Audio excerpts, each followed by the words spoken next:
Hey everyone, welcome to our Bible study tonight. My name is Brian Fatasic. I'm the lead minister at Westside Church of Christ, and we are continuing our Bible study series called The Faith of the Outsider. And just as a reminder, this class is based off of a book by that same name by Frank Anthony Spina.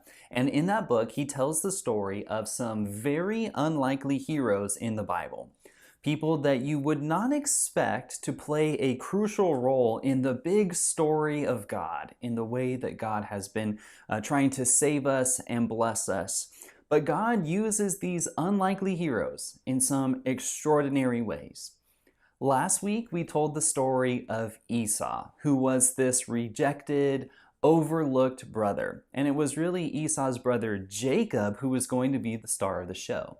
But even though Esau was the one who was sort of overlooked and rejected by his family, God still used Esau in an incredible way. And Esau helped shape the legacy and the future of his brother Jacob.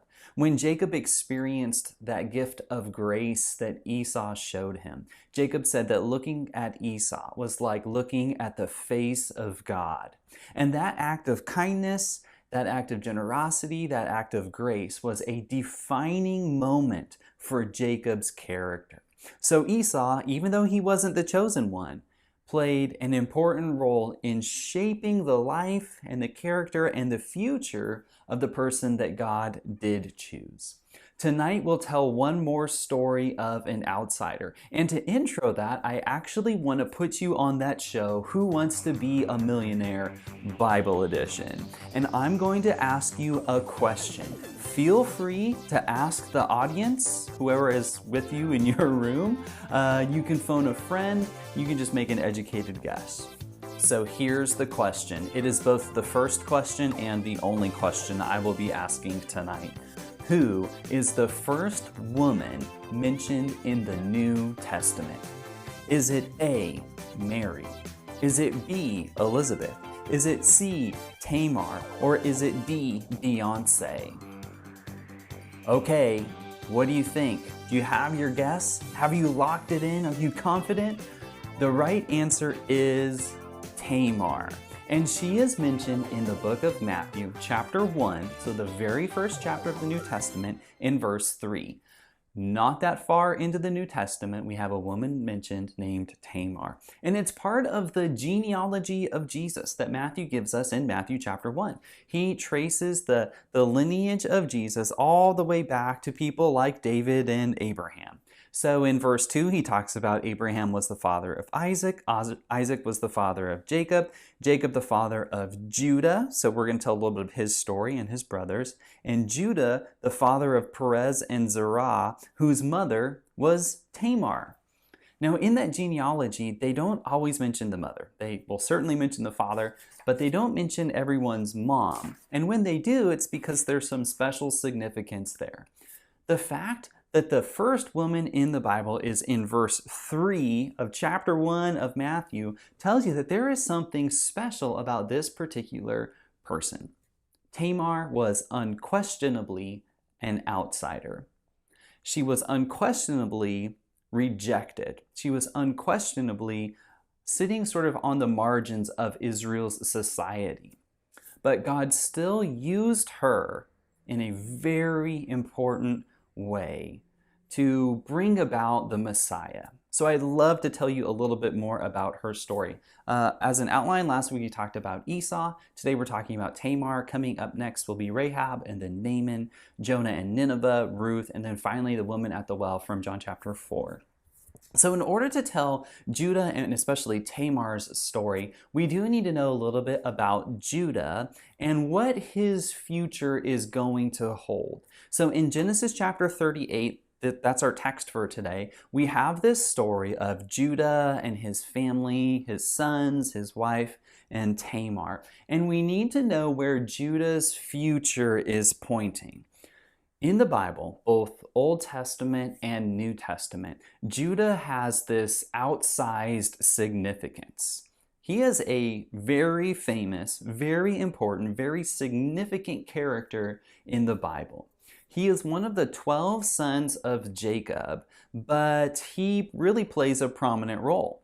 In Genesis, most of the focus of those 12 sons is on Joseph and his story of being sold into slavery and saving Israel and saving Egypt. So Joseph is sort of the star of the show in Genesis. But the Bible as a whole, the star of the show really is Judah.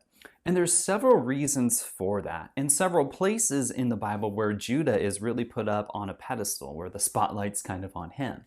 One of the things you might know about Judah is that an entire portion of the nation of Israel, the southern kingdom, the southern part of it, is named after him. And that started, shortly around David's time when you started to have kings in Israel. So the southern part of it, including Jerusalem, where they had the temple of God, was named Judah, after this Judah from the story that we're going to read today. One of the things that was so significant about Judah the nation and Judah the man is that from the Old Testament times, God had predicted that the Messiah, Jesus, would come from Judah. And in Matthew chapter 2, when the Bible tells the story of the birth of Christ, it reminds the audience that this was always part of God's plan, that the Messiah would come from Judah. So in Matthew chapter 2, verse 6, the New Testament quotes from the Old Testament, Micah chapter 5, when it says this about the Messiah. "But you, Bethlehem, in the land of Judah, are by no means least among the rulers of Judah. For out of you will come a ruler who will shepherd my people Israel." It's talking about the coming of the Messiah, of Jesus entering our world to be our good shepherd, a name that Jesus uses to describe himself in John chapter 10. So in Matthew 2, it quotes from Micah 5, which says that the Messiah is going to come from the land of Judah, and specifically from Bethlehem. And that's exactly how it played out in Matthew chapter 2. So a little bit in Matthew, it talks about the Messiah coming from Judah. And now if we go all the way to the end of the New Testament, in the book of Revelation, there's a part where Jesus is described as the Lion of Judah. And it's in Revelation chapter 5, verse 5. "Then one of the elders said to me, 'Do not weep. See, the Lion of the tribe of Judah, the Root of David, has triumphed. He is able to open the scroll and its 7 seals.'" So in heaven, Jesus is described as this lion from the tribe of Judah.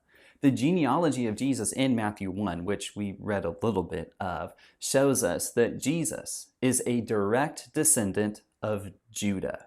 And so that's one of the reasons why he's called a lion from the tribe of Judah. So Jesus can trace his actual family line back to this Judah that we're going to read about in the book of Genesis. Now, if you're wondering, well, why is he called a Lion of Judah? That actually comes from a scene at the end of Jacob's life, Jacob being, Judah's father. At the end of Jacob's life, he gathers all of his sons to him, and he gives each of them a blessing or like a warning or a curse. And it's in the words that he gives to Judah that we get this phrase, Lion of Judah, or lion associated with Judah. And in that blessing too, it really shows us what kind of future Judah is going to have and how important he's going to be and the prominence that he's going to have in the story of Israel. So here's what it says in Genesis 49, verses 8 through 10. This is Jacob's blessing to his son Judah. "Judah, your brothers will praise you. Your hand will be on the neck of your enemies. Your father's sons will bow down to you. You are a lion's cub, Judah. You return from the prey, my son. Like a lion, he crouches and lies down. Like a lioness, who dares to rouse him? The scepter will not depart from Judah, nor the ruler's staff from between his feet, until he to whom it belongs shall come, and the obedience of the nations shall be his." That painting is a picture of Judah, and you see him holding in his hand this scepter. It symbolizes this prediction, this prophecy about Judah, that he will always have that scepter, which symbolizes power and rule and authority. He's got the crown, which symbolizes his brothers bowing down to him. This is showing us that Judah's future involves authority and leading and power and just exercising that responsibility and that authority over the nation of Israel. So Judah has this very important role to play. And that scepter that, Jacob says will never leave his hand, it doesn't really belong to him. Because if you read those words carefully, you'll see that that scepter belongs to someone else down the road, like far down that family tree, like one of Judah's descendants way into the future. That's the person that scepter really belongs to, and that person is going to have the obedience of the nations. So this is telling us something about Jesus. That scepter that Judah gets to wield, he and his family and his descendants, he gets to temporarily hold on to the power and the authority that Jesus has. And he wields that power for a time until his family can pass it all the way down to Jesus himself, who will be our ultimate king and ultimate ruler. So, Judah, pretty important guy in the story of the Bible, and I hope that you're able to see that. In Genesis chapter 38, we get the story of how Judah's very important, very significant, very powerful family has its beginning. Genesis 38, we see that Judah starts his family. And on your screen, I put an asterisk by Judah's name. Because what I hope you'll see by the end of this story is that Judah really wasn't all that interested in starting a family. There was somebody else in this story that understood the importance of Judah's family, and they were going to do anything and everything necessary to make sure to protect Judah's family line. Judah has this bright future. His future depends on his family. And in Genesis 38, we kind of get the origin story for that. So let me tell you a little bit about how Judah started his family. The first thing you need to know is that Judah was sort of a rebel. He kind of broke the mold when it came to family life. And here's what I mean by that. So let me back up. Abraham is the patriarch for the nation of Israel, and that started in Genesis 12. When Abraham had his son Isaac, and it was time for Isaac to go off and get married, Abraham had some very specific instructions for the kind of person that Isaac was supposed to marry. And that's in Genesis chapter 24, verses 3 and 4. He says, I want you to swear by the Lord, the God of heaven and the God of earth, that you will not get a wife for my son from the daughters of the Canaanites, among whom I am living, but will go to my country and my own relatives and get a wife for my son Isaac. So Abraham did not want his son Isaac to marry a foreign woman, like one of the Canaanites. Instead, Abraham wanted his servant to go find a wife for his son Isaac from among Abraham's people, his family, his nation. So that's what ends up happening.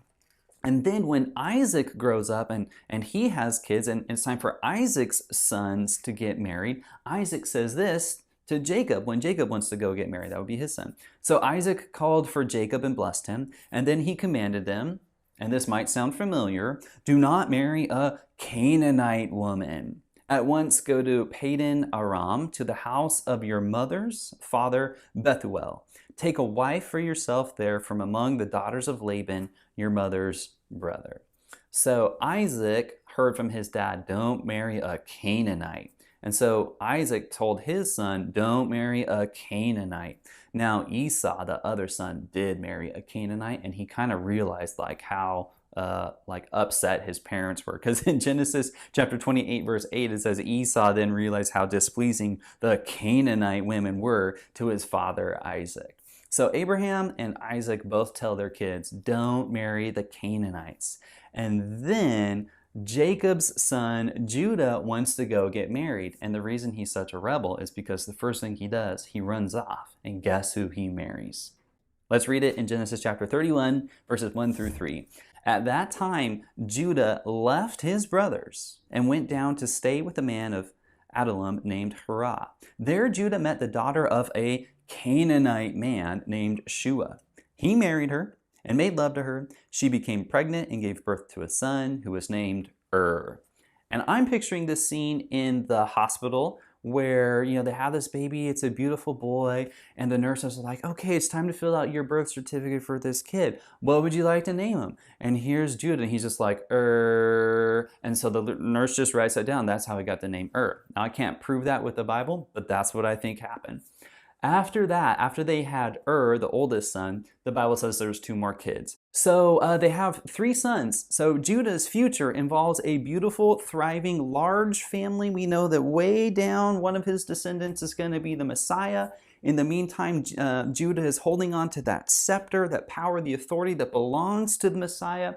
And so his family, and starting a strong family, is so important to Judah's future. And they're off to a pretty good start, because he has 3 sons, and the family name and the power and the legacy passes through your sons. So they're off to a great start, except for the whole Canaanite thing, and I think his dad and grandpa would have been pretty upset with that. But let's continue the story and see what happens, because things are not going to go very well from this point on. So in verse 6, Judah got a wife for his firstborn, and her name was Tamar. We're not that far into the story, but already Judah's kids are old enough to start getting married. But Judah's firstborn, was wicked in the Lord's sight, so the Lord put him to death. We don't get an explanation for what specifically he did that was so wicked. The Bible is content to just say he was wicked, and so God punished him and put him to death.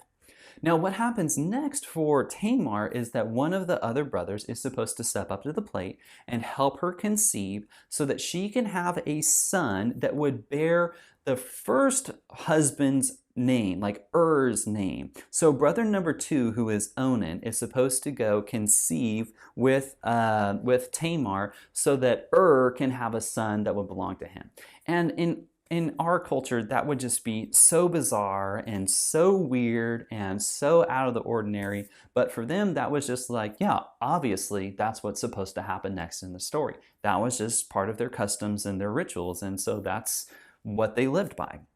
So we see in verse 8, Judah stepping in and talking to his second son. Okay, Onan, now it's your responsibility to go sleep with Tamar and help her conceive, and then that child will be your brother's. In verse 8, then Judah said to Onan, sleep with your brother's wife and fulfill your duty to her as a brother-in-law to raise up offspring for your brother. But Onan knew that the child would not be his, so whenever he slept with his brother's wife, he spilled his semen on the ground to keep from providing offspring for his brother. What he did was wicked in the Lord's sight, so the Lord put him to death also. So there we do get the explanation of why Onan was wicked, and it explains what was going on there. He intentionally did not allow Tamar to get pregnant because he didn't want to put in all of that work or raise a kid that wasn't even his. And that was the wickedness of his heart. So he was put to death as well. So now we have Tamar and only one son left that belongs to Judah, and now it's kind of looking a little precarious for Judah's future. I mean, his family is supposed to be this large, powerful, wonderful family, and things aren't looking so good. Judah starts to think that the problem here is not his sons, that the Bible specifically says are wicked, and that their deaths were their own fault for their own evil actions. Judah does something really uncalled for, and he blames Tamar for the deaths of his 2 oldest sons. The Bible says the sons were to blame, and Judah looks at Tamar and says, "Get out. I don't want you living anywhere near here." So he banishes her. In verse 11, Judah then said to his daughter-in-law Tamar, "Live as a widow in your father's household until my son Shelah grows up, for he thought he may die too, just like his brothers." So Tamar went to live in her father's household. She gets kicked out. She gets blamed for the wickedness of his sons. And I think you could just stop right there and let the Bible speak to us and say, we need to hold the guilty parties accountable for their mistakes and their sins and not blame the innocent victims in the story. Because I think too often we start to look at the victims and say, well, what did they do wrong and how were they asking for it? And here the Bible very clearly tells us who is at fault. Judah does not really recognize the truth of that matter. And he says, Tamar, thanks for coming, but it's time for you to go. And so she gets kicked out. So at this point in the story, if we were to check in with Judah's family and his prospects for the future, things are really not looking good. Son number one, had no kids, and he was killed by God because of his wickedness. Onan had no kids, and he was killed by God for his wickedness as well. And Shelah is too young to have children, which we'll see in the upcoming verses. So he doesn't have kids. He's not old enough to get married yet. And then Tamar, who has the ability to bear a child that would be part of Judah's family, she is now a foreign, childless, exiled widow. When you think about those characteristics, those defining features of who she is, she's like the ultimate outsider. She's foreign, so she does not belong to the people of God. She's childless, so she has no future, no legacy to pass something down to. She's exiled, so she's not even near the right family anymore. And she's a widow. So she is highly at risk. She has really not a lot of prospects for her future. I mean, she's the ultimate outsider. The reality is that God isn't done with her yet, though. And what we're going to see next is that even though she's this ultimate outsider, God still has a vastly important role for her to play. And she is the one to make sure that Judah's family continues and that his legacy is secure. She takes it upon herself when Judah seems very uninterested in starting his family and protecting his legacy. Tamar, this outsider, is the one who takes it upon herself to make sure his future stays bright. So here's what happens next. This is sort of like part 2 of the story. After a long time, Judah's wife, the daughter of Shua, died. When Judah had recovered from his grief, he went up to Timnah to the men who were shearing his sheep, and his friend Hurah the Adullamite went with him. When Tamar was told, "Your father-in-law is on his way to Timnah to shear his sheep," she took off her widow's clothes, covered herself with a veil to disguise herself, and then sat down at the entrance to Anaim, which is on the road to Timnah. For she saw that though Shelah had now grown up, she had not been given to him as his wife. So many years pass, apparently. Shelah is now old enough to be married, but Judah never actually allowed that to happen. Judah's wife has passed away. He's gone through this grieving process. Now he's sort of ready to move on with his life. And Tamar hears that Judah is coming to town. So she disguises herself and goes to place herself in Judah's path so that they can have an encounter together. So here we are at the end of verse 14, and let's just check in with Judah. He is a grieving widower who seems to be kind of coming back up out of that valley of grief. 2 out of his 3 sons are dead. His 3rd son is old enough to be married, but he's not allowing that to happen, at least not to Tamar. And he is, withholding his son. And if you were to try and guess what some of his emotions would be at this point, you got to figure that he's getting over some grief, perhaps. Maybe he's fearful about what would happen if he allowed Shelah to conceive with Tamar. And maybe he's feeling angry or bitter towards Tamar as well for the deaths of his kids. I mean, the whole reason why he does not want Shelah to get married to Tamar is because he's afraid of what might happen to her. So his family prospects are really poor right now. He seems to have come to sort of a dead end in his family life because 2 of his 3 sons are dead. His third son isn't married. He really doesn't want to allow him to go conceive with Tamar. And Judah, who's supposed to have this really impressive family, who's supposed to be the family line of Jesus, the Messiah, it seems like he's blowing it, and it doesn't really seem like there's a path forward here. Tamar, though, this ultimate outsider, will take it upon herself to make sure Judah has a family, to make sure his future remains bright. She does it in a very unorthodox way. And what happens next is the primary reason why there are no VBS curriculums based off of the story of Judah and Tamar. Because it just gets pretty crazy and, pretty like PG-13 or maybe even R-rated. Because what happens is Tamar decides the best thing to do in order to conceive is to, in a sense, trick Judah into having this encounter where they could get pregnant together. So she poses as a prostitute along Judah's path. Judah sees her. He is feeling pretty down. He's trying to recover from his grief. He's recently single, and so he propositions her. Doesn't recognize her, so that's an important detail of this story. It's not like he says, "Oh, it's my daughter-in-law, Tamar," but he just sees this woman, doesn't recognize her, and propositions her. So they start to discuss the payment, like what he will send her to pay the price here. And then they also negotiate a deposit, like, well, what are you going to give me right now to make sure that I will eventually get that payment? And they settle on some of Judah's personal belongings. And some of it is like personally identifiable like information. Like it would be if you were to hand over your driver's license that has your picture and your name on it. It was his seal that would say, like Judah, the one from the Bible who lives at 123 Judah Street or whatever it is. So there's some things there that would definitely point back to Judah. So after this encounter, Tamar finally becomes pregnant.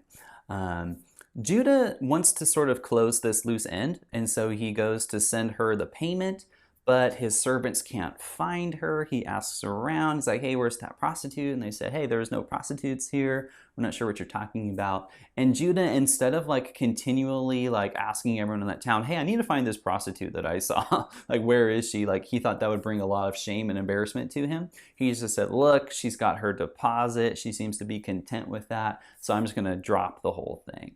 So that's kind of it. What happened after that is actually pretty shocking. She becomes pregnant, and news of her pregnancy reaches Judah. And when Judah finds out that Tamar is pregnant, he is upset. He is extremely angry. And he says she deserves to be killed. What she did was so wrong. Let's kill her. And if Judah had his way, then his own child would be killed along with her. He didn't know it was the same woman that he had slept with and gotten pregnant. He didn't know that at all. He just knew that his daughter-in-law Tamar was now pregnant, and he knew that she wasn't married to anyone. And so he was like, she's violated God's laws. This is wrong. This is immoral. She needs to be put to death for her wickedness. And if Judah had gotten his way, then his family line would have just like ended right there, right? But what Tamar did was she sent messages to Judah and said, "Okay, well, the person who did this to me, the person who got me pregnant is the one that all these items belong to." And when Judah sees his own stuff, he's like, "Okay, you're more righteous than I am." And it clicks that Judah has been sinning, has not been acting justly in his decision to withhold his final son from Tamar. She was entitled to that. He owed it to her. It was the right thing to do. And whether it was fear or bitterness or anger, he wasn't willing to do the right thing for Tamar. And so he was withholding. And I was struck by the similarity between this story and the story of David and Bathsheba, because David was sinning in an egregious way with Bathsheba, and she got pregnant. And then if you remember what happened next is there's all this cover up, and eventually the prophet Nathan came to confront David. And he told him this little story about, like a sheep and a sheep that was stolen or killed. And David is like, that is so wrong. Like that man deserves to be put to death for the way he mistreated his neighbor and that poor innocent little sheep. And then Nathan said, "You are that man." Like, it's you. So it's very similar. And David, of course, is a descendant of Judah. Judah is like, that person, whoever did this deserves, to be killed. You deserve to be killed. And then he realizes that he was part of it. And that's his own child in the womb of Tamar. So she conceives, she becomes pregnant, and she's got twins. In Genesis 38, verse 27, when the time came for her to give birth, there were twin boys in her womb. Perez, it's listed in verse 29, and Zerah, listed in verse 30. Perez is the one who's part of Jesus's family line. So there's a direct line from Judah and Tamar to Perez through David, all the way down to Joseph, and Jesus. So when I go back to this slide about Genesis 38 is all about how Judah starts his family, hopefully you can see why there's an asterisk there. Because Judah is sort of this disinterested father figure who really doesn't do a lot to make sure he has a big, strong family. He has his kids. They get killed off for their own wickedness. He blames the wrong person, withholds his final son, does something really unjust and evil towards Tamar, decides that she needs to die, which would have killed his own unborn child. And it's Tamar who seems to be the hero of this story, who is willing to confront power figures, do things very unorthodox. She's willing to take matters into her own hands and sort of shove her way into center stage to say, Judah, you need a family. You are part of God's plan, and I'm willing to do anything and everything necessary to protect your family line and to make sure that you have kids who have kids who have kids who will establish the kingdom of Israel, the throne of David, and eventually Jesus himself will come through your family. So, who's the real hero of this story? Judah is the ultimate insider who completely blows it and just seems really aloof and uninterested in the mission of God to form that family. And Tamar is the ultimate outsider who seems to be the only one who's really committed to Judah starting a family. She's the one who keeps the mission of God on track for the people of God, the people of Israel. And one final thing that I want to make sure you know and recognize about this story. This story is in Genesis 38. And the story of Joseph, who was one of Judah's brothers, the story of Joseph being sold into slavery and living in, Potiphar's house, and then going to the dungeon, and then Pharaoh, and saving everyone in Israel with his great leadership skills. So the story of Joseph is from Genesis 37 through 50. And what that means is that we're introduced to Joseph and his story, and then right after that we get this story of Judah and Tamar, and then without much explaining why this story was here or the lesson we're supposed to learn from it, it just shifts right back to the story of Joseph. And so we have this A-B-A pattern. Story number 1, which is briefly interrupted by story number 2, and then you come back to story number 1. And that's a relatively common feature of the Bible and other works of literature, where you have this one story on both ends and something related in the middle. And you're supposed to read that story in the middle in terms of the bigger story that kind of brackets it. So one example of this we see in the Gospels in Mark chapter 5, when a person approaches Jesus and says, "My daughter is really sick. I need you to come heal her." So he's on his way to go heal this daughter, and that's when a sick old woman comes and touches Jesus to be healed by him. So they kind of pause, and he's kind of interrupted by that. And then after that healing, he goes and finds the daughter and raises her from the dead. So you kind of see the A-B-A structure there. Another example, which flies a little bit more under the radar, is in Mark chapter 11, when Jesus curses a fig tree that they pass. and then goes into the temple to overturn the tables and kick out the money changers. And then they come back, and Peter notices that that fig tree that was cursed by Jesus is now dead. And so you read that middle story of Jesus overturning the tables in terms of Jesus cursing something, and then it's no longer bearing fruit. And that story of the temple is how Jesus is cursing the religious leaders who think they're doing the right thing, but they're not. And we see the ultimate result of that. So you read the middle story in terms of the big themes of the bigger story.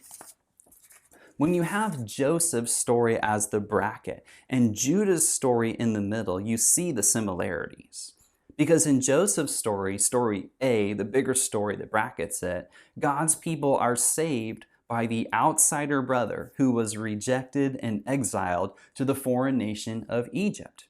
The brother that was rejected and sold and just looked on with such contempt, he was the one that ended up saving the people of God. And in the story of Judah and Tamar, the lineage of Jesus the Messiah is saved by the outsider, this foreign, childless widow who was rejected and exiled by Judah. So in both instances, the person who was rejected and exiled and had something sort of foreign about them, that's the person. The outsider was the person who saved the day, who saved the people of God. So God chooses an insider, the nation of Israel, but he reserves these crucial roles for the outsiders in the story as well. And it's such an encouragement to all of us that you don't have to be the star of the show to be used by God in powerful ways. Tonight, I'll give the last word to the author of the book that inspired this class, Frank Anthony Spina, and I'll let him end us with this thought on the significance of Tamar's story. Could any Israelite insider ever claim to be more crucial to the future God envisioned for Israel and the whole world as Tamar? The answer must surely be a resounding no. It was Tamar, who as an outsider is still obscure in many religious quarters today, who acted in a manner that was decisive for the future of God's people and God's world. She was not originally an elected insider, but she saw to it that the chosen people's mission stayed on course.